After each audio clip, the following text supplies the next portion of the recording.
Salam Bapak Ibu Saudara, kembali lagi di Studio Kristen Channel. Terima kasih sudah mendukung perkembangan channel ini dengan cara subscribe, komen, dan share.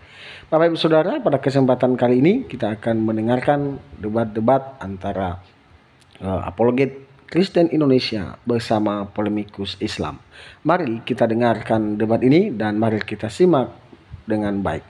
Selamat menyaksikan. Tuhan Yesus memberkati kita. Ya, ini saya kan ada keganjalan gitu ya. Kenapa ya di dalam Islam itu ada Nabi Isa gitu ya, katanya kalau di Kristen saya dengar-dengar tuh yang dituhankan yang namanya Yesus itu kan, yang di Islam kan Nabi Isa ya kan Kak. Terus kenapa di situ kok dari ibu, kenapa namanya tuh kalau ibunya Nabi Isa kan Bunda Maryam, terus di Kristen juga Maria gitu Kak, hampir-hampir sama, itu gimana Kak? Karena Quran nyontek Kak, nyontek kitab kami. Kan kalian itu mengaku kalian itu membenarkan atau mengkonfirmasi kitab kami gitu. Jadi dari manakah Muhammad tahu kisah-kisah tentang nabi-nabi dan rasul-rasul, juga bahkan Bunda Maria? Karena pasti baca Alkitab kami gitu. Karena orang Arab ya, orang Arab waktu di zamannya Nabi itu bersinggungan dengan bidat-bidat dari Kristen. Jadi sedikit banyak mereka itu mengenal dari situ, dari bidat-bidat itu. Jadi kenapa bisa sama? Ya karena Muhammad pasti udah baca kitab-kitab kami. Gitu. Tapi kak yang saya ketahui dan pelajari, Nabi Muhammad itu kan tidak bisa baca dan tulis. Aslah bukakan dalilnya. Ada. Nabi Muhammad itu bisa nulis Kak. Kakak nggak tahu? Bisa baca dia? Enggak, dia saya dengar tuh nggak bisa baca dia. Bukakan dia. Oke, ini di Quran ya? Di Quran ada Kak. Kakak mungkin belum selesai baca Qurannya Kak. Di Quran ada, iya. Nabi Muhammad itu membaca. Saya juga masih belajar Kak. Cuma saya sering lihat live Kakak. Cuma kok kenapa saling kalau menurut saya saling menjatuhkan gitu Kak. Jadi ya sebenarnya ya, kita lihat dulu ya. Enggak, kita mah nggak ngejatuhin Kak, karena memang nggak ada dalilnya. Silakan Fasla. Nah, ini gue senang. Soalnya Al-Quran ini menghujat iman kami. Teman-teman satu-satu ya, Bu Sutini ini orangnya baik kok. Nah ini Kak, yaitu ya Al-Bayyinah ayat 2, seorang Rasul dari Allah, Nabi Muhammad, yang membacakan lembaran-lembaran suci Al-Quran. Jadi Nabi Muhammad itu Kak, itu bisa baca. Nah hadisnya minta lagi Faslab, dia nulis minta pulpen. Oke. Ini kita tuh bukan mengklaim ya Kak, nyontek ya Kak, karena ada juga hadisnya yang mengatakan temennya Nabi itu memang udah membaca kitab-kitab yang orang Yahudi, yang seperti saya bilang nanti. Tapi ini dulu kita buktikan dulu bahwa Nabi Muhammad itu bisa menulis, membaca dan menulis. Oke, wait ya, Bukhari 111. Oke, sip. Ya. Oke, kita baca di Sahih Bukhari 111 dengan derajat sahih. Atau Mbak Sutini mau baca?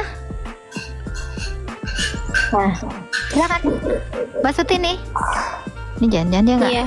Nah itu, ketika Telah Nabi menceritakan kepada kami, Yahya bin Sulaiman berkata, telah menceritakan kepada Ibnu Wahab berkata, telah mengabarkan kepadaku Yunus dari Ibnu Syihab, dari Ubaidullah bin Abdullah, dari Ibnu Abbas berkata, ketika Nabi Muhammad parah sakitnya, beliau bersabda, berikan aku surat biar aku tuliskan sesuatu untuk kalian sehingga kalian tidak akan sesat setelahku. Umar berkata, sesungguhnya Nabi Shallallahu Alaihi Wasallam semakin berat sakitnya dan di sisi kami ada kitab buah yang cukup buat kami. Kemudian orang-orang berselisih dan timbul suara gaduh. Maka Nabi Shallallahu Alaihi Wasallam bersabda, pergilah kalian menjauh dariku. tidak pantas terjadi perdebatan di hadapanku. Maka Ibnu Abbas keluar seraya berkata, sesungguhnya musibah segala musibah adalah apa yang menghalangi antara Rasulullah SAW dengan niat beliau menuliskan untuk mereka catatan tersebut karena perselisihan dan perdebatan mereka. Kata kuncinya di sini Kak. Gini ya Kak, Surat. maaf ya, itu bukannya waktu Rasulullah waktu pada sakit yang parah ya, jadi itu udah apa ya, udah selesai risalahnya, maksudnya udah dia tuh udah saya juga Yang masih jelasnya belajar ya bisa Kak. baca, bisa tulis Bu. Tinggal bukakan saja dari mana sumbernya itu Pas Lab yang ini. Yang itu. Nah, kitab Yahudi Ya, 31. yang itu. Iya. Jadi Nih. dia dari mana dia sudah nyontek salah pulanya. Yes, ini. Jadi silakan dibaca Kak. Hasan Sohi ya, aman ya. Silakan dari sini aja Kak, langsung Rasulullah. Rasulullah SAW memerintahkan aku untuk mempelajari tulisan orang-orang Yahudi. Lalu aku memberi penulisan orang-orang Yahudi untuk beliau. Zaid berkata, demi Allah, sungguh aku tidak merasa aman kepada orang-orang Yahudi terhadap tulisanku. Lalu aku mengajarinya dan hanya berlalu setelah mempelajarinya dan hanya berlalu setelah bulan aku telah menguasainya. Lalu aku menuliskan untuknya apabila beliau ingin menulis dan aku membacakan untuknya jika beliau mendapat surat. Itu bukan setengah. Nih ya. Aku merasa tidak aman kepada orang-orang Yahudi terhadap tulisanku. Lalu aku mempelajarinya dan hanya berlalu setengah bulan aku menguasainya. Nah, ini baca kitab-kitab Yahudi. Lalu aku menuliskan untuknya apabila beliau menulis dan aku membacakan untuknya jika beliau mendapat surat. Nah, ini dikit ya. Zaid bin Sabit ini Kakak tahu nggak siapa? Salah satu penulis Quran. Ya, asistennya Muhammad, betul. Dan dia termasuk sahabatnya Kak. Betul. Iya, penulis Sahabatnya Al-Quran. Rasulullah. Ya, jadi tahu terbukti, dari Bu, mana ya. kan? Tahu dari Bisa mana baca, kan? bisa tulis dan mempelajari kitab Yahudi. Nah, Jadi itu. tahu kan Kak, kenapa Tapi- nama-namanya sebentar? Kenapa nama-namanya bisa mirip? Loh, karena Said bin Thabit itu mencontek dari kitabnya orang Yahudi. Gitu. Jadi kenapa kok bisa sama? Bukan dapat risalah. Tuhan kami beda, nabi-nabi kami beda. Cuman dia hanya setengah bulan, hanya butuh waktu setengah bulan untuk mempelajarinya dan memberikannya kepada nabi kalau mau. Udah ngerti di sini? Makanya Jadi sudah nyontek salah pula. dasar kami tuh nggak sembarangan itu. Itu. Jadi kami ini nggak ada menghujat. Itu dalil semua dari literasi Islam. Gimana Kak Suki nih? Udah terjawab ya kenapa agak mirip ya? Karena mereka baca kitab kami. Itu.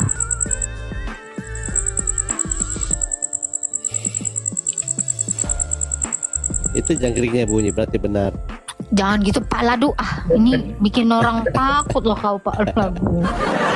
Jangan lah. Tidak jangkriknya yang bikin takut kita ini, host. Ya, terima kasih ya Kak udah diizinkan udah gabung. Mungkin Kakak ada lagi mau bertanya nggak apa-apa? Tanya lagi, Bu. besok, insya Allah besok kalau gabung Ya. lagi. Kak Sut ini mau tahu aja. Kak Sut ini tahu nggak ada toko kartun namanya Tarzan?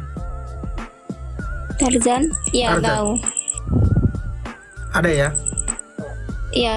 Oh ya udah, oke. Kenapa? Prof, maksudnya nggak jelas, jangan ngatung dong. Ya Jangan jadi gitu. gini, aku mau kasih tahu ya salah satunya kenapa bisa ada.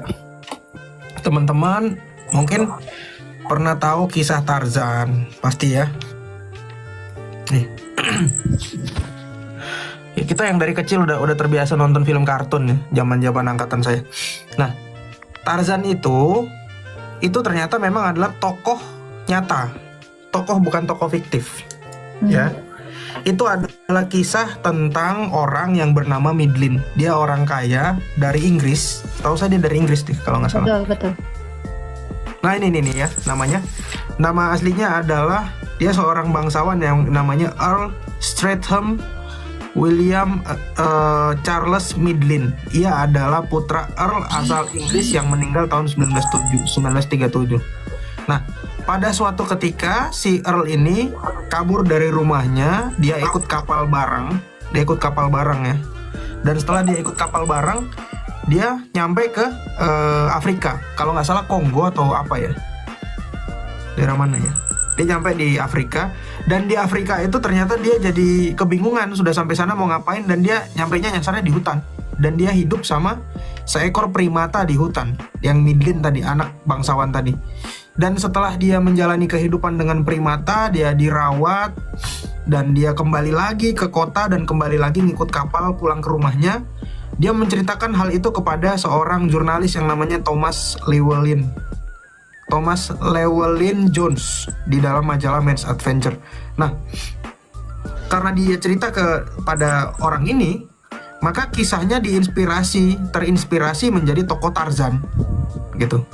Tokoh Tarzan, dan dibeli sama siapa? Disneyland, nih ya. Jadi tokoh Disneyland, Tarzan, gitu kan? Nah, sekarang saya tanya, si Midlin ini sama Tarzan kisahnya mirip nggak? Beda. Kisahnya mirip Pak Radu. Mirip. Sama-sama dibesarkan sama gorila di hutan. Betul. Tapi yang faktual yang mana? Yang William Charles Midlin atau Tarzan? Midlin. Nah, kira-kira seperti itulah ya. Di antara Isa dan Yesus pasti ada tokoh yang real, yang bisa terverifikasi oleh sejarah, ada saksi mata. Tapi kalau ceritanya nggak jelas, ya bisa jadi itu sama kayak Tarzan. Itu sama aja kayak mengimani Tarzan. Ya, ada dua tokoh yang kisahnya mirip, satu faktual, satu dongeng. Nah, sekarang kalian mau pilih yang mana? Itu aja. Nangkep ya? Kira-kira? Nangkep Kak. Analoginya seperti itu Kak. Iya, saya tahu Kak. Gini ya Kak, sebelum saya turun, dulu tuh saya kan juga pernah ikut ya sama Pak Pendeta gitu. Orangnya itu baik banget, jadi dia itu tidak pernah tidak pernah mencela Islam, atau bahkan dia sangat menghargai sekali karena saya kerja di situ. Jadi jadi kalau saya lihat live kakak gini, ada yang kayak menghina, Seolah-olah kayak menghujat ya, seolah-olah kayak menghujat ya, ya. menghujat tuh rasanya itu kok beda ya sama yang saya ikutin dulu. Pak Boleh Pendeta tahu tuh Bu, baik kira-kira banget. satu yang Ibu merasa hujatan dari kami Bu? Banyak saja. Banyak Pak Ladu, banyak. Satu saja Ya Bu, katanya tuh Islam gini kan. Sebenarnya kan nggak harus seperti itu kan Kak. Dulu Pak satu Pendeta saja Bu juga yang Ibu dengar. Pak Ladu biarin aja dia, biarin. Silakan Kak, silakan. Dulu tuh Pak Pendeta itu dulu juga bilang gini ya, kita harus saling menghargai kan. Yang namanya keyakinan itu kan memang tidak bisa dipaksakan ya Kak ya. Saya itu walaupun dia baik, tapi saya itu masih belum yakin kayak gitu. Jadi saya kok belum yakin saya masih yakin keislaman saya kayak gitu di dalam hati itu Ya. Jadi walaupun baik, saya juga mendoakan sama Bapak, semoga Bapak dapat hidayah. Saya berdoa seperti itu Kak. Jadi kan kalau kita meyakini, misalkan kakak meyakini Tuhan Yesus ya, itu kan pasti yang lain kan pasti kan nggak benar kan, agama lain kan nggak benar. Nah seperti begitu juga dengan Islam. Kalau kita yakin Islam itu agama benar, berarti yang lain kan nggak benar kayak gitu kan Kak. Ya betul. Jadi, betul. Saya setuju Kak, karena sama seperti ada dua orang ibu, dia mendidik anaknya itu juga dengan cara yang berbeda. Ibu yang satu kalau ngelihat anaknya itu main di comberan, ada yang bodoh amat. Itu menurut ibu baik nggak? Nah ada ibu yang satu, anaknya main di comberan, dikasih tahu, nah itu kotor, jangan ke sana. Kira-kira menurut ibu yang mana lah ibu yang benar ini di antara keduanya? Yang diem aja anaknya kotor, atau yang memberitahu anaknya itu kotor kalau masuk comberan? Kalau saya yang milih yang memberitahu. Nah ini kami lagi yang ibu yang itu, bapak yang ibu bilang tadi ya bosmu itu, dia lebih nggak peduli sama keselamatan Anda. Saya katakan itu. Kenapa? Kami ini tidak menghujat. Kayak tadi Mbak bertanya, saya punya dalil untuk itu, dan ini kebenaran. Sama seperti seorang ibu yang ingin memberitahu anaknya jangan main kotor karena itu kotor. Jangan masuk got, jangan masuk comberan. Inilah yang sedang kami lakukan. Jadi Anda sebagai anak, ya silakan pilih. Benar yang mana? Tadi Mbak udah bagus sekali itu logikanya. Memilih ibu yang memberitahu. Kami mengasihi Bu Sutini. Kalau ada anak salah, harus diberitahu yang benar. Bukan anak salah didiemin. Itu bukan bentuk toleransi. Itu bentuk tidak mengasihi. Kalau ibu yang benar mengasihi anaknya, dia akan menghajar, menegur dan menghajar. Tetapi ibu yang tidak mengasihi anaknya, adalah biarin waktunya mati-mati, waktunya sakit-sakit, itu ibu yang gak bertanggung jawab. Gitu. Gimana? Ya gak apa-apa, ini direnungkan aja. Niat kami ini bukan ada mengolok-ngolok iman siapapun. Karena yang kami katakan, yang kami sampaikan, ini berdalil. Tapi kan tergantung perspektif tiap orang menangkap apa yang kami mau sampaikan. Lah ini kami gak bisa memaksa. Pro dan kontra itu pasti ada. Kita napas aja ada salah, ya kan? Kita cantik aja salah di mata orang. Buat orang-orang yang tidak berpikir positif dan dewasa. Jadi Bu Sutini pun kalau mengatakan bapak yang tadi bagus bertoleransi, tapi kami lebih mengasihi Bu Sutini dan teman-teman muslim di sini. Itu. Tidak lebih dari itu. Iya, sebenarnya dalam hati saya juga semoga kakak dapat hidayah. Yang juga berdoa seperti itu kak. Gak apa-apa. Saya yakinnya kan, yakin Islamnya kan bahwasanya agama Islam tuh benar kan gitu. Jadi saya juga berdoa semoga kakak dapat hidayah kayak gitu. Pasti kak, semua orang kalau udah mengimani sesuatu pasti mereka merasa iman dia benar. Tapi bisa nggak diuji? Iya, masalahnya di situ, betul. Itu pengujian itu penting. Saya menghargai kakak. Agama saya paling benar. Saya nggak pernah menolak itu. Karena saya pun pernah di posisi kakak. Saya juga kakak mungkin akan berpikir, loh si Agatha pasti lebih mengimani imannya. Tetapi menguji itu penting. Iya. Itu. Masalahnya banyak orang. Masalahnya Pak Ladu, banyak orang ya udah comfort di agamanya, udah dia nggak mau menguji kebenarannya itu.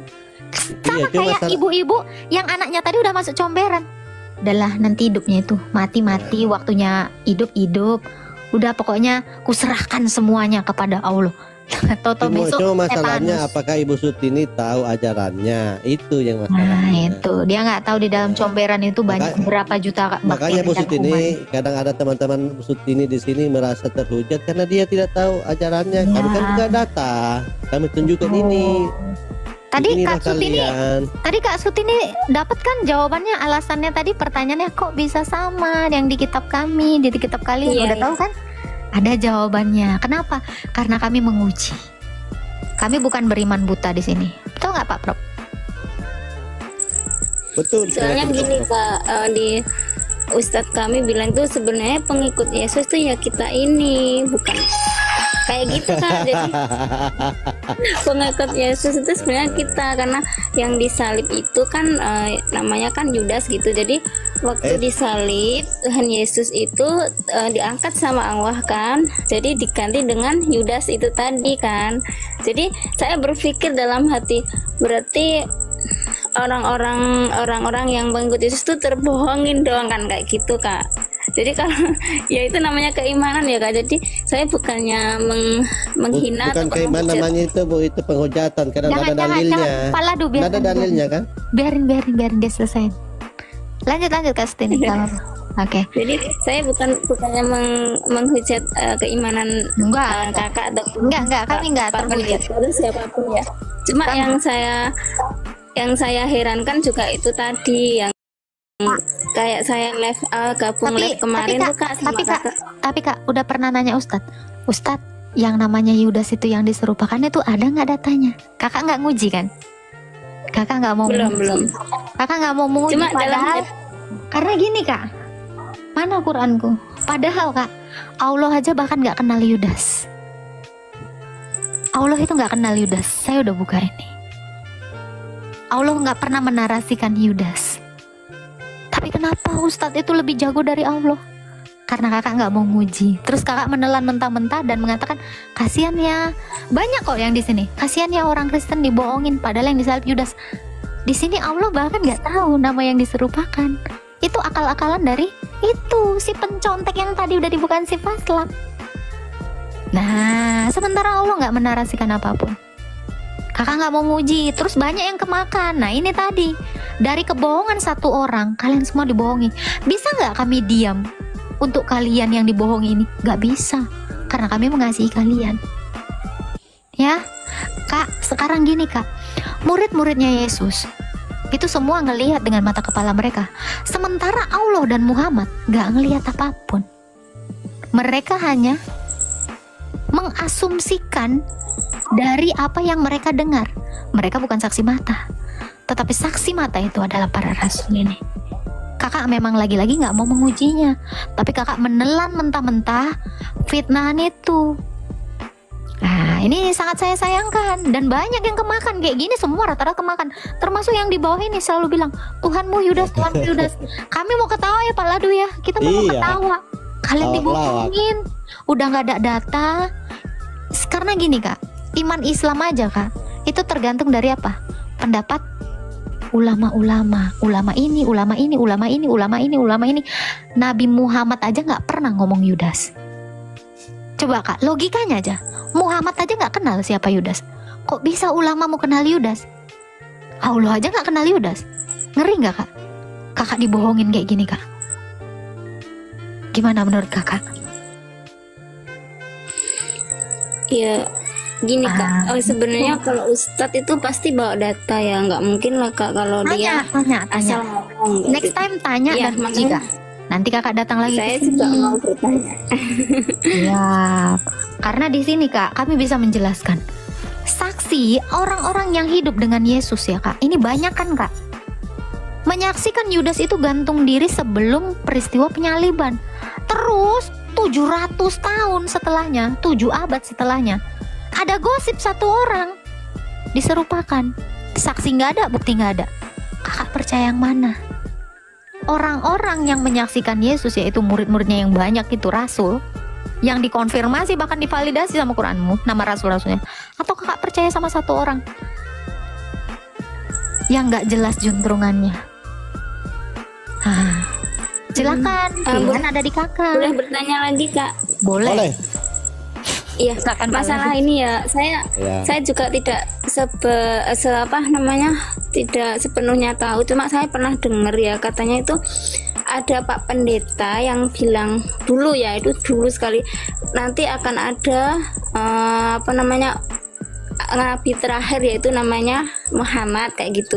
Kakak itu saya juga nggak tahu ya Kak, itu di Al-Quran atau di hadis, tapi saya pernah dengar gitu, Ustaz tuh dakwahnya seperti itu, nanti akan ada nabi terakhir kayak gitu juga, yang ngomong juga Pak Pendeta Kak itu dulu. Oke, saya tanya Kak, yang waktu kiamat datang siapa? Kenapa?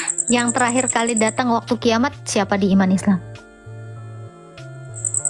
Yang terakhir, maksudnya yang dibangkitkan yang datang di itu Nabi Isa Kak. Ya udah berarti Itu yang Isa terakhir. Nabi terakhir.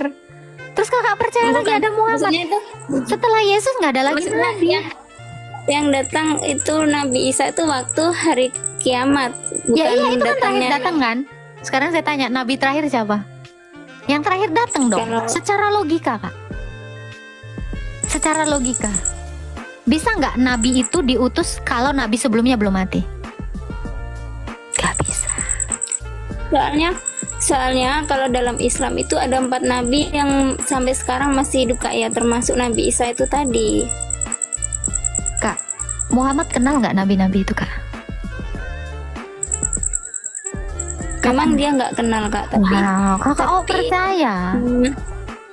Risalahnya itu kok sesuai kayak gitu loh Kak. Jadi saya Sesuai sama apa? Sesuai sama apa? Ya misalkan ya sesuai dengan apa ya?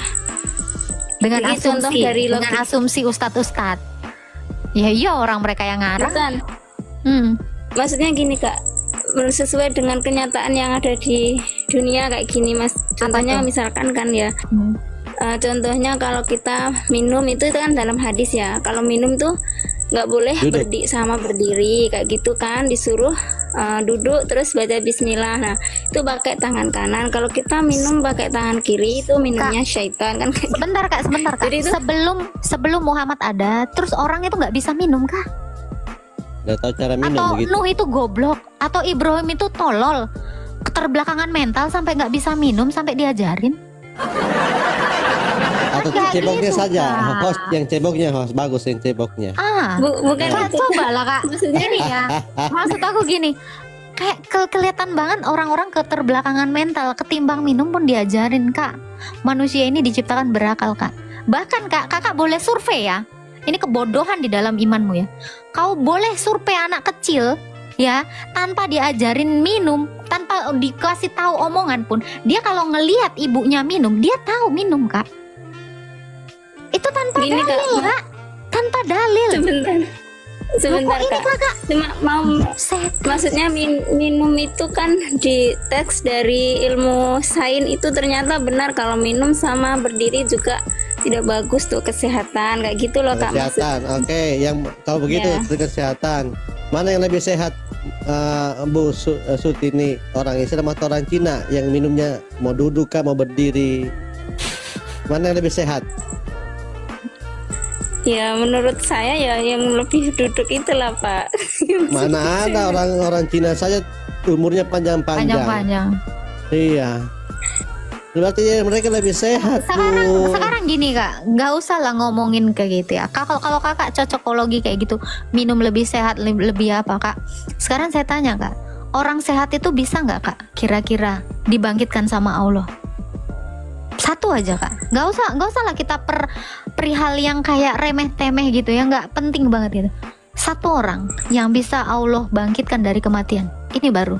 Kalau kita ngomongin kayak gitu kak, anak bayi udah saya bilang kalau dia lapar dia bisa minta makan. Bahkan bayi yang ditinggal ibunya pernah ada di TV itu dia makan apa aja tanpa diajarin. Sekarang ke situ dulu kak, jangan ngomongin sehat dulu. Bisa nggak Allah membangkitkan satu orang aja? Ya Allah akan membangkitkan semua. Masih hamba-Nya. janji. Kakak masih kemakan janji. Kakak belum dapat bukti. Ya Dapat bukti. contoh-contoh kayak gini kak. Ada orang jutawan datang ke kakak. Aku janji bakalan beliin kau ini banyak. Janji aja. Kakak nggak kenal. Kakak percaya nggak? Bakal dipenuhi janjinya itu. Kakak nggak kenal sama sekali nih orang siapa.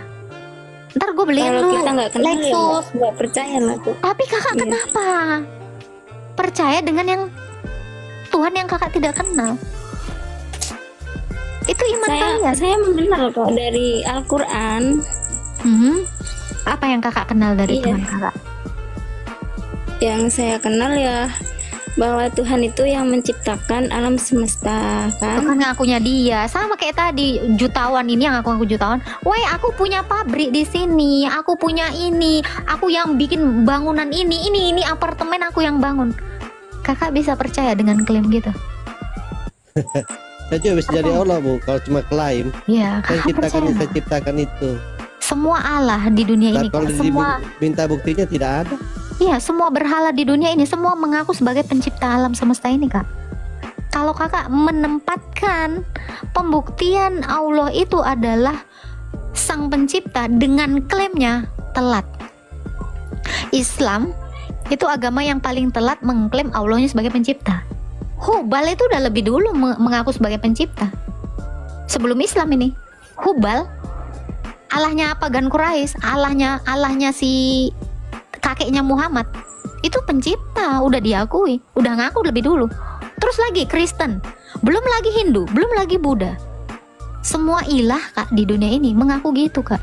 Jadi kalau anda berpatokan kebenaran Allah berdasarkan wahyu umum, wahyu yang semua dipakai oleh ilah-ilah, berhala-berhala di dunia ini, ya kakak paling kalah start, paling telat kan? Islam kan paling telat. Duluan Hindu, duluan Buddha. Coba. Makanya saya bilang tolok ukurnya adalah kebangkitan. Siapa Allah yang bisa menghidupkan manusia, itulah sang pencipta. Itu buktinya. Siapa satu ilah di dunia ini yang bisa menghidupkan manusia? Allah belum pernah. Hanya Yesus. The one and only true God. Yang lain gak ada kak. Cuma nanti janji, nanti pokoknya aku bangkitkan, nanti. Ya sama seperti orang kaya yang ngaku-ngaku itu. Oh itu apartemen itu aku yang bikin. Itu punya aku semua. Nanti kok aku kasih A, B, C, D, mobil jenis apapun. Itu baru nanti, janji. Terus kakak berharap sama yang kayak gitu? Aku sih enggak. Aku Iya, pasti satu cari saja. bukti.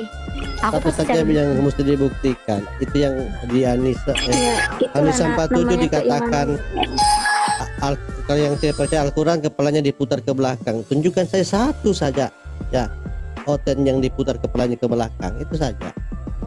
Tidak ada. Oke, kalau kakak bilang itu namanya iman, tapi jangan beriman buta kak. Iman itu juga harus diuji, makanya saya bilang.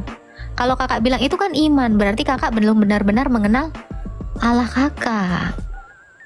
Kalau kakak mengenal Allah kakak, kakak harus mengujinya. Kebenaran itu harus teruji kak. Kalau asal percaya namanya apa? Cinta buta. Ibu. Iya. Itulah kurangnya saya belajar.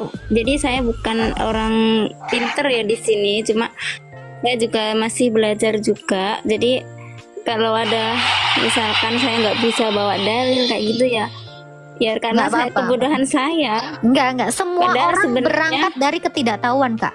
Jangan mengatakan kakak kurang belajar atau kakak nggak pintar. Semua orang berangkat dari ketidaktahuan. Tapi siapa yang mau belajar itu? Kan masalahnya ada yang malas, ada yang mau belajar, ada yang mau cari tahu, ada yang bodoh amat gitu. Kenapa? Karena mereka memang beriman buta gitu. Kakak bukan orang bodoh, enggak. Enggak ada orang bodoh di dunia ini diciptakan Tuhan. Tuhan itu segitu baiknya. Walaupun kalian tidak menyembah Tuhan Yesus, tapi Dia menciptakan kamu dengan akal pikiran. Jadi gunakan akal pikiranmu untuk menguji itu semua. Itu. Jadi jangan dibilang kakak nggak pinter. Semua orang jadi dari bodoh kok. Semua orang dari nol. Kayak di SPBU, mulai dari nol ya. Gitu. Belajar aja. Silakan Pak Pro. Ya pada dasarnya semua orang tuh sama ya, sama. Betul kata Agatha. Tapi yang bikin bodoh itu hanya Islam. Itu aja. Iya. Jangan gitu lah. Jangan Kak. gitu Pak Prof, jangan gitu. Mohon maaf Pak Prof ini memang agak pedes ya. Soalnya saya dulu juga sama Pak Pendeta itu nggak pernah bilang gitu. Jadi walaupun dia mengharap, mungkin ya dalam hati mengharap ingin saya masuk ke Kristen ya, tapi dia tuh nggak pernah mengolok Islam kayak gitu Pak. Jadi dia juga menghargai keimanan saya kayak gitu. Enggak, Pak Prof ini justru sayang sama Kak Sutini. Sama seperti seorang bapak yang bilang waktu anaknya nilainya 0. Bodoh kau, maksudnya supaya anaknya belajar. Bukan artinya tidak sayang, bukan menghina itu. Pak Prof ini sering ngatain aku tuh, bodoh kali kau Agatha. Ya karena saya kurang belajar. Itu maksudnya menegur. Next time kalau saya anak yang berpengertian, pasti saya akan belajar supaya gimana bapak saya ini nggak ngatain saya bodoh lagi. Saya akan berusaha. Itu. Iya. Tapi yang dikatakan Pak Prof itu ada dalilnya juga. Baginda sendiri yang berkata. Betul. Iya. Nggak apa-apa. 2:1 Nasai itu apa? Dikatakan di situ. Kalian tidak tahu menghitung, kalian tidak tahu membaca. Pak Ladu ini memang suka kali lah nabur garam di atas luka orang. Maksudnya dia supaya dia tahu juga. Iya. Kalau kita tutup-tutupi juga kasihan dia. Karena itu tadi Kak, orang tua yang baik pasti menegur anaknya kalau salah. Itu. Ingat ya, kami ini nggak ada membenci kalian. Kami nggak diajarin membenci. Ini adalah upaya kami menunjukkan kasih kami kepada Kak Sutini dan teman-teman yang ada di sini. Semoga Iya, sama supaya Kak Di. apa? Supaya kalian itu beroleh keselamatan atas Tuhan yang benar-benar bisa menghidupkan, bukan yang mengajab. Bukan Kak. Yang maksudnya Kak gimana ya Kak? Bukan yang mengazab itu. Soalnya aku kalau baca Quran Kak, dikit-dikit Allah maha mengajab, maha menghukum, Allah melaknat. Aduh, gak pernah Tuhannya ini baik-baik.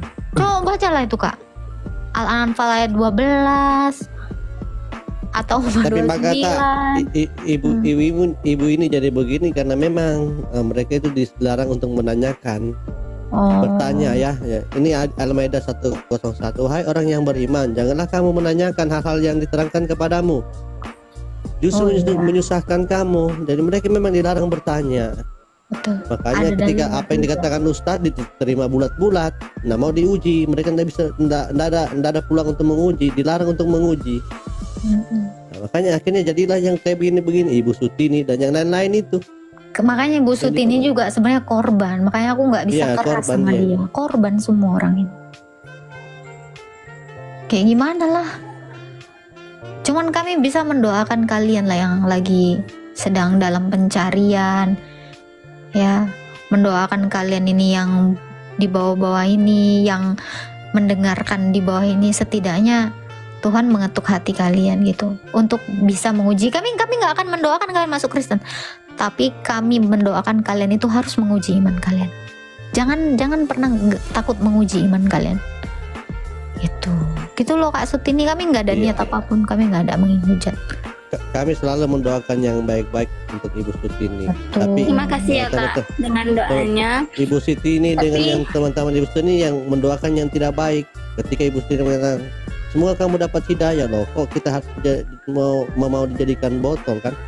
Dilarang tanya, dikatakan buta huruf, masa kita mau begitu? Dikatakan saya kita dalam menghitung. Silakan Iya, Kak. kan? Nggak apa-apa, silakan Kak Sutini. Kalau dalam hati saya pribadi ya Pak atau Kak Agatha, saya karena saya mengimani Islam, saya jadi saya juga mendoakan kakak agar dapat hidayah kayak gitu. Jadi Ibu karena tidak Allah kan mengimani maha. Islam, Bu. Ibu tidak mengimani Islam, tapi Ibu tidak tahu Islam itu bagaimana. Gitu. Ibu tidak mengimani, tapi Ibu ini tidak tahu apa itu isinya. Karena Ibu tidak pernah mau menguji. Ibu cuma terima bulat-bulat apa yang Ustadz katakan. Karena dilarang bertanya, dilarang menguji. Itu yang masalahnya. Jadi ketika Ibu mendoakan kami untuk mendapat hidayah, berarti Ibu tidak mau kami selamat. Iya. Iya, sebenarnya doa kakak itu justru menjerumuskan. Iya. Karena kakak juga belum menguji, sementara kami sudah menguji. Gitu Kak. Kami tuh mengasihi kakak loh. Kami nggak mau kakak itu menuhankan Allah yang salah. Kenapa? Karena begitu kakak salah menuhankan, ya dampaknya itu Kak jangka panjang. Setelah mati nanti, kematian itu akan kekal menimpa kakak. Gitu loh. Sementara Tuhan Yesus tidak menginginkan kalian semua ini mati. Tuhan Yesus tuh mengasihi kalian semua, termasuk Kak Sutini. Tuhan Yesus nggak mau Kak Sutini ke neraka. Makanya Kak Sutini makanya Tuhan Yesus nyuruh kami apa? Memberitakan keselamatan itu hanya ada di dalam Yesus. Iya. Sementara di dalam iman Kak Sutini harus ke neraka dulu, melewati Sirotol Mustaqim. Betul nggak? Betul. Yang dimaksud itu yang berbuat dosa Kak. Kalau berbuat dosa dulu, kecuali dosa syirik. Kalau semua dosa Bu, syirik, baca Maryam 71 Bu, semua. Nggak ada kecuali.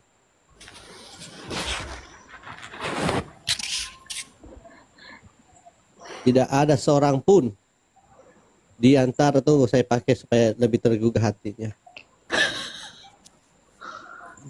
Jangan goyang Mas. Tidak ada seorang pun di antaramu yang tidak, kok diganti melewatinya, mendatanginya. Awalnya itu ya. Dan tidak ada seorang pun di antara kalian yang tidak mendatangi neraka itu. Hal itu bagi Tuhanmu adalah suatu ketetapan. Itu Bu. 72-nya Pak Staf, 72-nya. Biar jangan satu ayat aja. 72. Kemudian kami akan menyelamatkan orang-orang yang bertakwa dan membiarkan orang-orang yang jolim di dalam neraka, dalam keadaan berlutut. Tengok Kak, orang-orang yang bertakwa berarti semua masuk kan? masuk, termasuk yang bertakwa. Makanya baru diselamatkan dari neraka. Yang lainnya dibiarkan. Jadi itu cuma orang yang jalim aja, enggak Kak, termasuk yang bertakwa. Nanti baru Allah ke situ untuk menyelamatkan orang yang bertakwa itu. Tapi ini akan kan? Enggak. Kami Itu akan, yang ini belum. Yang kekal di neraka itu hanya orang yang berbuat musyrik, Kak. Kalau dalam Ya, Islam, coba saya tanya, yang diselamatkan Allah orang bertakwa itu diselamatkan dari mana? yang diselamatkan tuh dulu kalau saya baca hadis itu dari syafaat Rasulullah. Jadi Rasulullah itu orang yang sangat sibuk nanti di akhirat sana karena akan menyelamatkan umat-umatnya kayak gitu. Oke, sekarang saya tanya Kakak, Allah atau Nabi Muhammad yang menyelamatkan kalian? Ya, Rasulullah itu hanya apa ya? Tadi Kakak bilang syafaatnya menyelamatkan. gitu. Oke, Ya, kalau Nabi maksudnya Muhammad syafaatnya. menyelamatkan, apa gunanya kalian menuhankan Allah? Tuhankanlah Muhammad. Karena Allah nggak menyelamatkan. Muhammad kan yang menyelamatkan. Ya, Betul nggak? Muhammad saja sampai sekarang didoakan. Ya, karena Nabi Muhammad itu kan utusan Allah, Kak. Jadi ya Oke, tadi Allah kan kakak Tuhan. bilang Nabi Muhammad nanti itu yang akan sibuk gitu kan, repot kan, nyelamatin kalian. Berarti Nabi Muhammad yang nyelamatin kalian, bukan Allah. Hah, Ya Allah logikanya juga, di situ, logikanya gitu kan, betul nggak? Berarti untuk apa kalian menuhankan Allah? Kalian cuma butuh Muhammad untuk itu. Siapa yang menuhankan manusia di sini? Siapa? Tapi nabinya berkata lain tak, yang menyelamatkan bukan dia. Jangan dulu. Oke. Gimana Kak Sut ini? Biar berpikir dulu Kak Sut ini. Ini kita berlogika. Gimana? Yakin Kakak? Seorang manusia menyelamatkan Kakak? Muhammad, karena dia syafaatnya. seorang nabi, Kak. Orang Oke. manusia terpilih. Oke, baik. Bisa nggak orang yang belum tentu selamat nyelamatin orang lain? Karena kalau Nabi Muhammad sudah dijamin surga, Kak, dalam keimanan kami. Dijamin, tapi sudah belum? Sudah dijamin surga. Lah Dijamin. kan kita belum melewati Oke. hari kiamat, Kak. Kan belum ada Oke. surga. Dalil. Nggak apa-apa Pak Ladu, nggak apa-apa Ladu. Pak Ladu. Kalau Anda bilang Muhammad dijamin surga, sama siapa? Sama Allah yang menjamin surga. Kira-kira menurut Dan Kakak, 10 sahabatnya juga. baik, kalau menurut Kakak, apakah surga itu untuk pria atau nabi yang, maaf ya Kak ya, menggauli budaknya, bermuka asam, menikahi perempuan kecil, ya, yang menggauli budaknya itu kan berzina. Menurut Kakak, apakah surga sereceh itu? Sampai orang-orang ya, seorang nabi yang perilakunya, mohon maaf ya Kak ya, kita baca hadisnya itu ya, seperti agak mengerikan ya, nggak pantas dilakukan untuk seorang nabi. Menurut Kakak, apakah surga Kakak semurah itu? Segampang itukah memperoleh surga dengan perilaku yang seperti demikian? Menurut Kakak lah. Kalau menurut ini mungkin saya juga ada salahnya ya, Kak. Menurut saya, ini menurut saya ya Kak, karena saya belum hafal Gak apa-apa. hadis ya. Hadis itu soalnya beribu-ribu hadis ya. Kalau menurut saya gini Kak, jadi kalau kita ya misalkan dalam kehidupan ini kan banyak ujian ya, ujian seperti misalkan banyak orang-orang yang berzina, tanpa nikah, di mana-mana banyak zina, bahkan kalau dalam Islam kan pegangan gitu sudah nggak boleh kan, berpacaran nggak boleh. Nah, makanya Rasulullah itu menikahi sampai empat ya. Jadi yang terakhir itu 13. jadi itu bukan 13. takutnya umatnya itu berbuat zina. Jadi boleh menikahi lebih dari satu daripada orang-orang yang berbuat zina kan, daripada nggak dinikah. Kalau dinikah kan dia sudah nggak berzina gitu. Sekarang Kak. gini Kak, Allah yang ngikutin manusia atau manusia yang ngikutin Allah? Kalau Iya, manusia kalau yang standar ngikutin Kakak, Allah. sebentar, kalau standar Kakak, Nabi itu takut, Allah itu takut karena perkataan Nabi sama dengan perkataan Allah. Nabi itu takut kalau daripada zina, kekang dong. Hukum Allah itu mengikat. Kok malah Allahnya menye-menye? Satu istri, tekan syahwatmu. Gitu baru benar. Ini masa Sahwatnya orang ngikutin Allah, maka Allah menyediakan yang lain kayak ngasih solusi pegadaian gitu. Loh, logikanya Kak, hukum Tuhan itu yang mengikat, bukan sahwat mengikat Tuhan. Itu kan seolah-olah Allahmu itu ngikutin sahwat manusia, benar nggak? Logika ini loh. Saya berlogika sekali untuk ini. Itu satu. Yang kedua Kak, Muhammad mempraktekkan apa terhadap babunya Hafsah? Diewek, dirancang istrinya sampai istrinya keberatan. Perilaku apa ini? Kalau itu saya belum tahu ya Kak. Itu Belum surah, tahu sama jadi surah. sekali. Latar belakang turunnya ayat Asbabun nuzul. At-Tahrim ayat 1 sampai 5. Hah.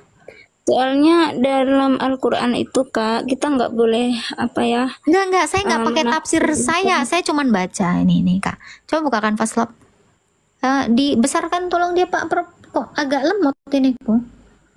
Nggak bisa aku besarkan dia. Oke, cek ada suara nggak Kak? Ada. Oke. Saya dari Ibnu Katsir Online, tafsir surah Titipnya At-Tarim. aku mau cari makan bentar aja. Oke. Tafsir surah At-Tarim 1 sampai 5 kita lihat teman-teman. Oke. Bang, jangan di-push sekali kakak ini ya. Minta tolong kakak ini baik. Ya, ajarin aja deh iman kita. Oke, kita cari pelan-pelan. Nih. Dari Ibnu Jarir mengatakan telah menceritakan kepadaku Ibnu Abdur Rahim Al-Burfi telah menceritakan kepada kami, Ibnu Maryam telah menceritakan kepada kami, Abu Ghassan telah menceritakan kepadaku, Zaid Ibnu Aslam, bahwa Rasulullah menggauli ibu Ibrahim, nanti saya tunjukkan namanya, di rumah salah seorang istri beliau. Maka istri beliau berkata, "Hai Rasulullah, teganya engkau melakukan itu di rumahku dan di atas ranjangku." Oke, kita cari ke bawah lagi ya, untuk mengetahui namanya ya teman-teman ya. Nih mengharamkan budak. Sebentar kita cari lagi lebih jelasnya. Bentar ya. Nah itu tuh dalam kurung tuh. Oke, permulaan kisahnya ialah berkenan dengan ibu Ibrahim. Namanya siapa? Kalau ibu pernah dengar, Maria Al-Qibtiyah. Nabi Saw menggaulinya di rumah Hafsah di hari gilirannya. Jadi si Qibtiyah ini budaknya Kak, digauli di ranjangnya Hafsah. "Hai Nabi Allah, sesungguhnya engkau telah melakukan terhadapku suatu perbuatan yang belum pernah engkau lakukan terhadapku pada seorang pun dari istri-istrimu." Ini tafsir di sini yang ini kayak Faslab, yang ada diamlah. Yang biasa kiamat. Itu kiamat Tadi yang di benar surat itu. apa Kak? At-Tarim 1 sampai 5 Kak. At-Tahrim 1 sampai 5. Nih. Bahwa di sini pun Nabi bilang, Nabi SAW bersabda kepada Hafsah, "Hei, janganlah engkau ceritakan kepada siapapun dan sesungguhnya ibu Ibrahim haram atas diriku." Itu Nabi malah justru disuruh merahasiakan. Ini banyak nih ceritanya nih. Nih, dengan menceritakan hal yang sama tapi dengan dengan bahasa yang berbeda. Tapi intinya adalah kita itu kan tadi versi panjangnya ya. Kita At-Tarim sudah berapa ya? Pala Dusik? 66. 66, oke. Versi singkatnya itu tadi versi lengkapnya. Versi singkatnya sama. At-Tarim 1. Asbabun nuzulnya apa? Suatu hari Rasulullah menggauli seorang budak wanita miliknya di ranjangnya Hafsah. Itulah singkatnya kita. Mungkin boleh ditanya ke ustadznya kalau mau. Iya Kak. Gitu.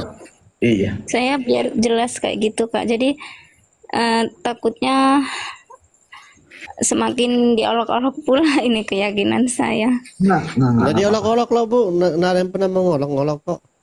Data semua Ya tinggal soalnya baca. kan takutnya gini Kak, itu nanti jangan-jangan itu dirubah-rubah gitu. Nggak ada yang Gini berubah-ubah. Kak ya, kakak tulis aja deh Asbabun nih. Ini kan dari Ibnu Katsir Online. Saya aplikasinya juga punya. Nih, tinggal klik aja. Saya tidak merubah. Set. Sama.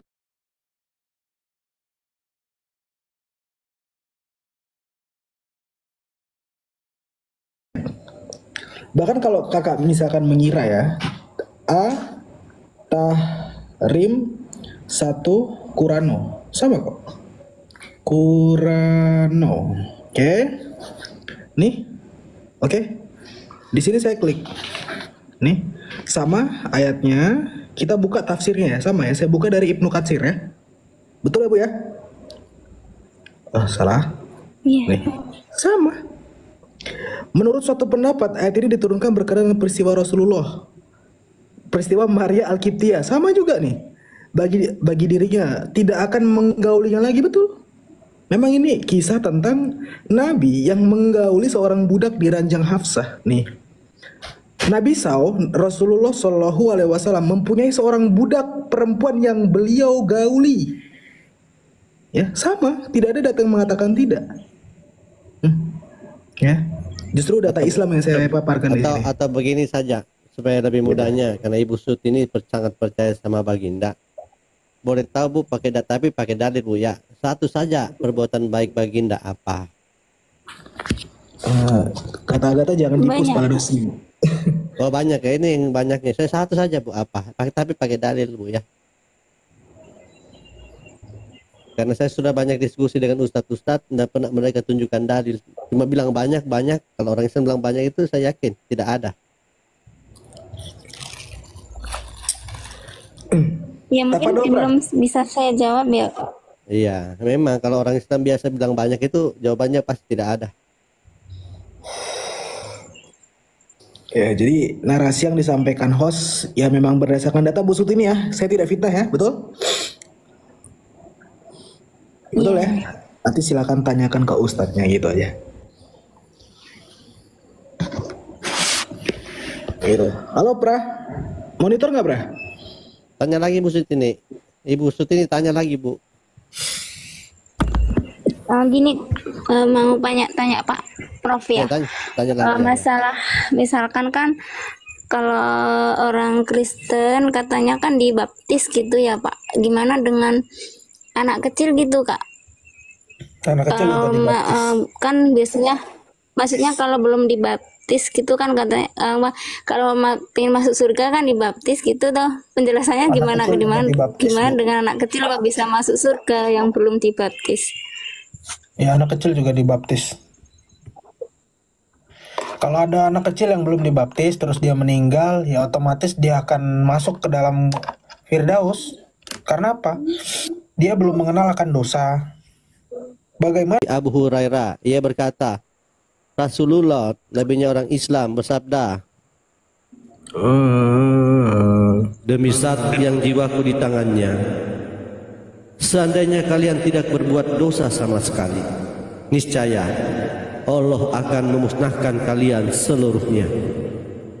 Setelah itu Allah akan mengganti dengan umat yang berbuat dosa, sehingga mereka akan memohon ampunan kepada Allah, dan Allah pasti akan mengampuni mereka. Maha benar Allah dengan segala firman. Masya Allah. Jadi mesti berdosa Bu.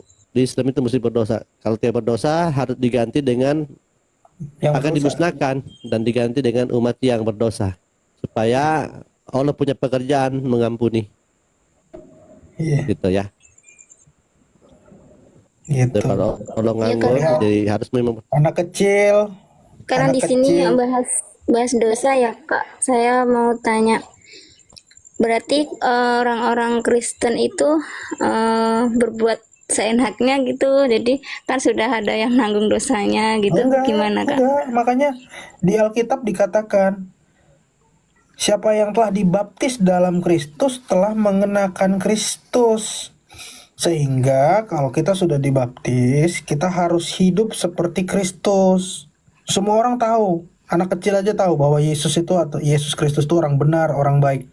Tapi kalau dia dibaptis tapi dia mengenakan Muhammad, itu yang salah. Gitu. Itu jelas salah total. Contoh, bagaimana perilaku Nabi Muhammad? Maksudnya gimana Prof mengenakan Muhammad? Ya dia udah dibaptis, katakanlah dia udah dibaptis nih. Oke, dibaptis di gereja. Tapi kelakuannya bukan seperti Kristus. Bukan mengikuti apa perintah Kristus dan teladan Kristus. Tapi teladan Nabi Muhammad. Seperti tadi udah dibuka At-Tahrim ayat 1. Terus Prof, kayaknya aku alasan. kena aja belum, Prof. Nggak ada makanan di luar. Hujan Waduh, dong. GoFood lah, Puasa lah aku ini, Prof. mau ulang tahun. Iya. Tadi saya lihat mengunyah. Gitu.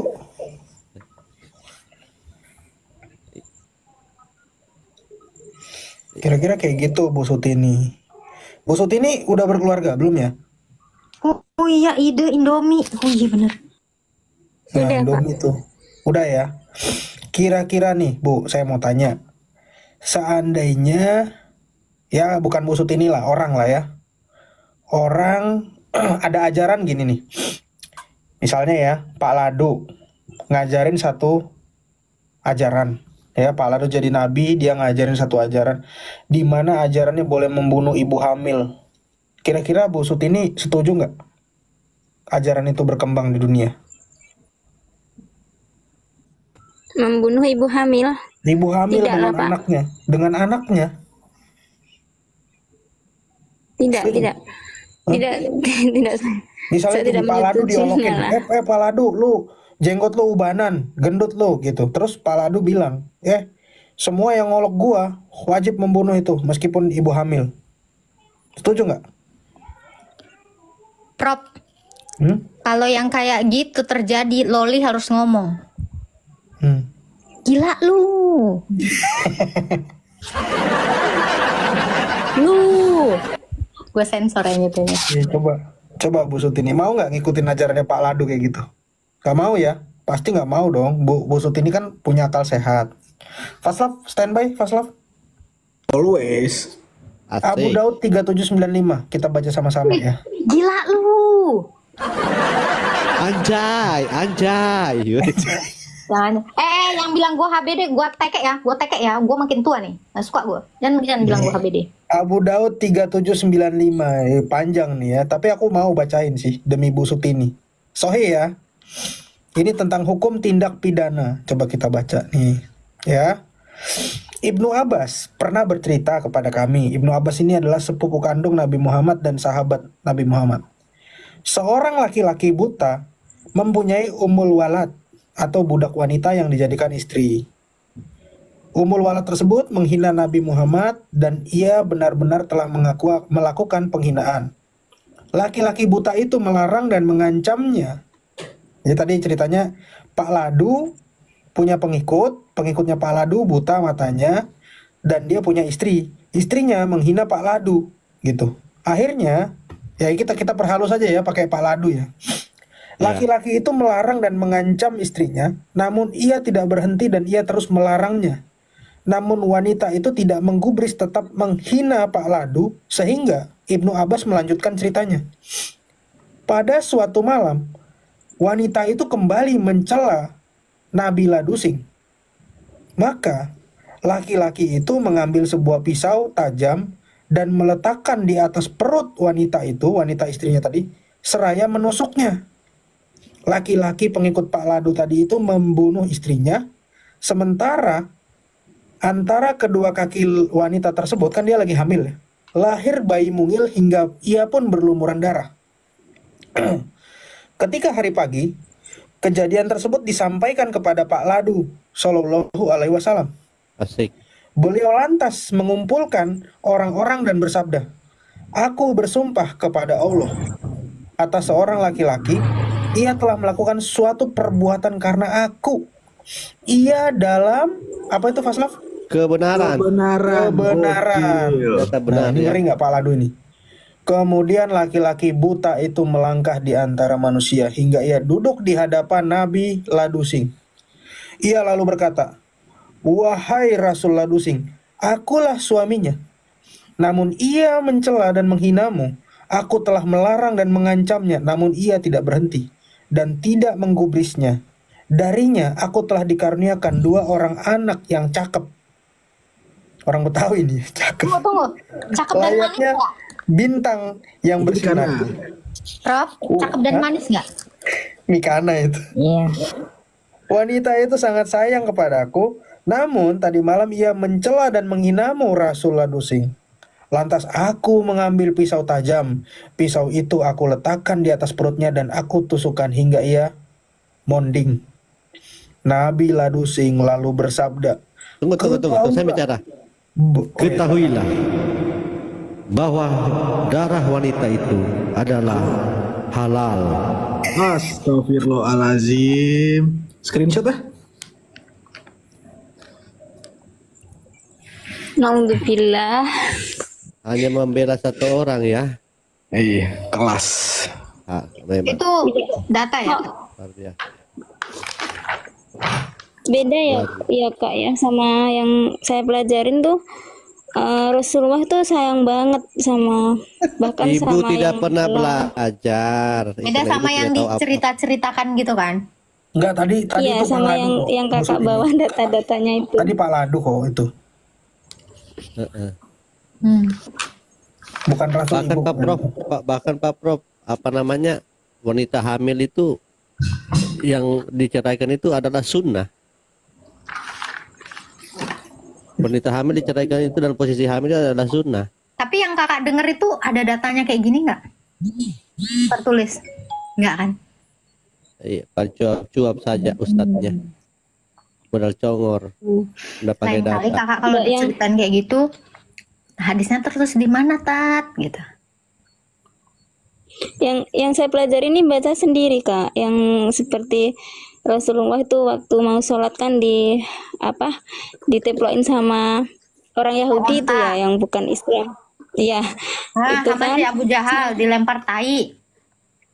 Iya kan sampai berapa hari gitu kan dilempar, dia nggak balas, nggak marah kan kayak gitu. Jadi sampai berapa hari kok tiba-tiba nggak ada yang lempar lagi si orang Yahudi tadi kan. Kemudian Abu dia Jahal kan itu yang lempar ya? Abu Jahal. Pokoknya saya yang dengar tuh bukan orang Islam lah Kak Mas. Dari situlah dia masuk Islam karena kebaikan Rasulullah itu tadi. Itu Kan berdalil malah atau tidak itu? diceritain kayak Cerita gitu. kayak begitu. Jangan sampai blogspot yang ibu baca. Kayak seperti ini Bu ya, orang buta yang memberi makan Nabi memberi makan orang buta tiap hari di surat Hadis itu doib. tiap hari itu adalah hadis yang tidak ada, itu yang dikarang-karang sama para ustadz. Tahu gue. Iya. Kalau yang ditemplokin tai onta itu Abu Jahal ya Prof ya kalau nggak salah ya. Coba bukain hadisnya. Orang Quraisy. Dan itu nggak bertobat kan? Enggak. Nggak Nah, tapi bertobat, ada yang lebih parah tuh sahabatnya ngasih kotoran kering. Iya. Oh, waktu Mau cebok ceboknya. ya? Iya, itu lebih parah sih.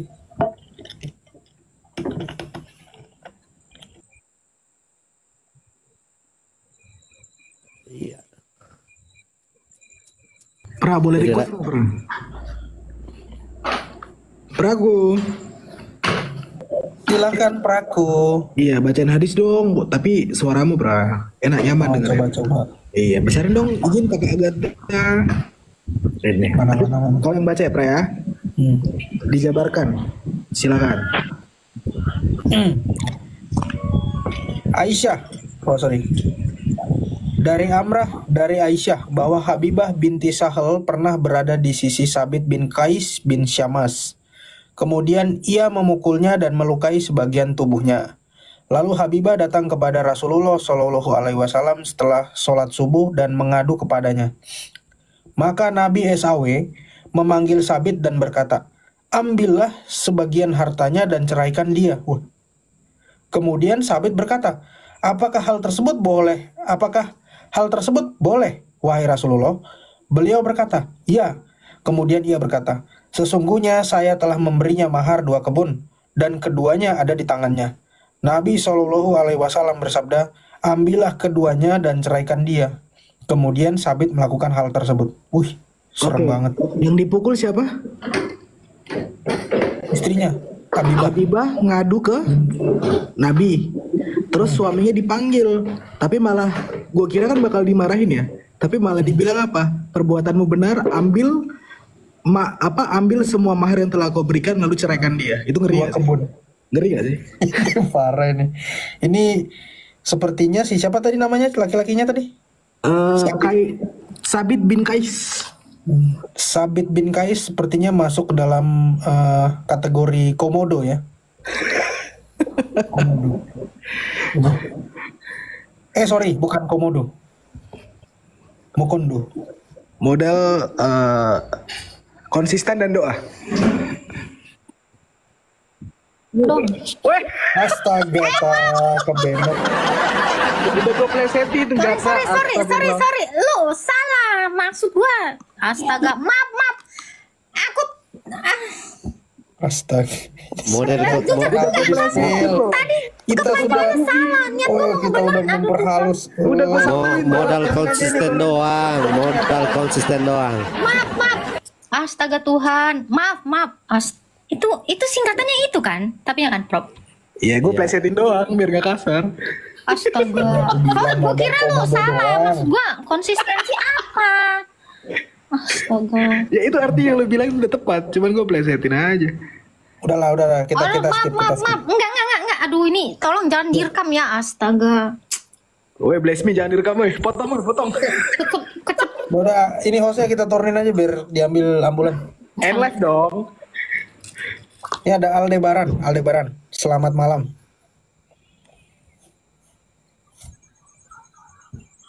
Aldebaran. Yuhu. Sepada. Itu hadisnya tadi nomor berapa? Sangar juga. Satu Abu Daud 1901.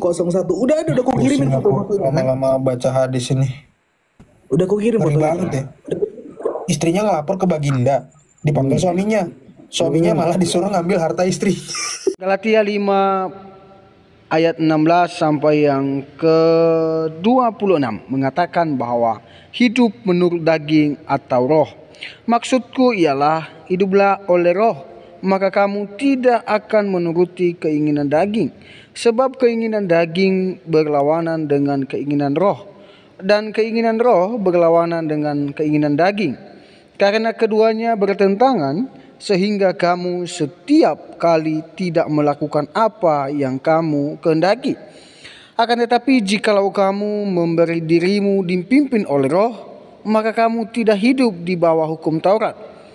Perbuatan daging telah nyata, yaitu percabulan, kecemaran, hawa nafsu, penyembahan berhala, sihir, perseteruan, perselisihan, iri hati, amarah, kepentingan diri sendiri, pecinderaan oleh roh pencemah, kedengkian, kemabukan, pesta pora, dan sebagainya. Terhadap semuanya itu kuperingatkan kamu, seperti yang telah kubuat dahulu, bahwa barang siapa melakukan hal-hal yang demikian, ia tidak akan mendapat bagian dalam kerajaan sorga. Tetapi buat roh ialah kasih, sukacita, damai sejahtera, kesabaran, kemurahan, kebaikan, kesetiaan, kelemah lembutan, penguasaan diri. Tidak ada hukum yang menentang hal itu. Barang siapa menjadi milik Kristus Yesus, ia telah menyalibkan daging dengan segala hawa nafsu dan keinginannya. Jikalau kita hidup oleh roh, baiklah hidup kita juga dipimpin oleh roh. Dan janganlah kita gila hormat, jangan kita saling menentang dan saling mendengki. Ya, dalam kebenaran firman Tuhan ini Bapak Ibu Saudara mengajarkan kita bahwa kita harus menjauhkan diri seperti yang disampaikan tadi, bahwa dalam percabulan, pencemaran, iri hati, fitnah, ya mari kita menjauhkan diri kita dalam hal itu, karena tidak berkenan kepada Tuhan. Nah, dari debat yang sudah kita saksikan dan sudah kita dengarkan bersama, banyak orang yang menyampaikan sesuatu pernyataan mereka sesuai dengan pemahaman mereka tentang Yesus. Tetapi itu salah. Karena kenapa? Kembali lagi kita kepada Alkitab. Alkitab menyampaikan bahwa Yesus Kristus adalah Tuhan. Dia adalah jalan, kebenaran, dan hidup. Tidak ada jalan melalui Bapa kalau tidak melalui Dia, yaitu Yesus. Maka dari itu percaya kepada Yesus, maka hidup akan selamat. Dan kalau tidak percaya Yesus, engkau akan binasa. Maka dari itu bertobat dan percayalah kepada Yesus. Itu saja yang mungkin bisa saya sampaikan. Sampai jumpa.